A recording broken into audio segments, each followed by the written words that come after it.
What are you doing personally when someone steps to the microphone at your church to pray? Are you looking down at your rings, checking to see if they need to be cleaned? Are you checking your fingernails? Are you watching the second hand on your watch, timing the prayer? Does your mind drift to what you need to get at Walmart after the service or what projects await you when you get home? It's no secret that during corporate prayers, our minds and thoughts tend to drift, or more like bounce, like a ball in a pinball machine, going from one random thought to another. But what if, during the middle of that corporate prayer, the one who was praying were to call out your name? Would that grab your attention? Would you perk up and pay attention?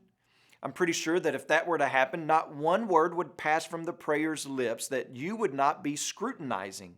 What are they saying about me? Why are they praying for me? What do they know about me? How did they find out my situation? What do they know about what I need? Well, in our text for study today, I'm sure the disciples' ears perked up a little more than usual as Jesus began to pray for them in John chapter 17, verse 6, about what they would need and how they would survive his upcoming crucifixion, resurrection, and ascension. This prayer that we have before us is not prayed in a closet, not in a completely private setting, but rather this prayer comes on the heels of a most intense and intimate conversation Jesus had with his disciples. He has prepared them for what is to come, and now in their presence, he prays for them. Jesus wants them to hear him meditate and mediate on their behalf. This is the type of rabbi and savior Jesus is to them, that he knows their fears and plight and their upcoming trials. None of that is lost on Jesus. In fact, he knows what faces them better than they can even imagine. And because of this, Jesus takes them before the Father. And we must remember, John, the author, chose this particular event to record for a reason.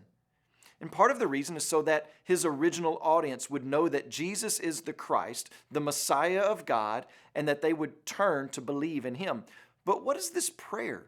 What does this event have to do with that goal? There's no miracle here, so why doesn't John squeeze in one more amazing feat? Why record this prayer?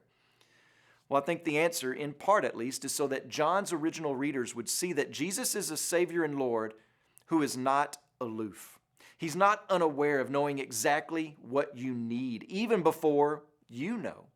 He's looking after the entirety of your life and not just one slice of it.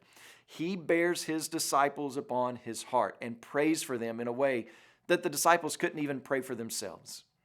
This is the type of Savior, the type of King, the type of Lord, the type of treasure that we have in Jesus of Nazareth. When you pray today, please remember Gavin Roberts and his family, our missionaries in Utah. And also remember the Portuguese Lifeword broadcast that's heard in Portugal.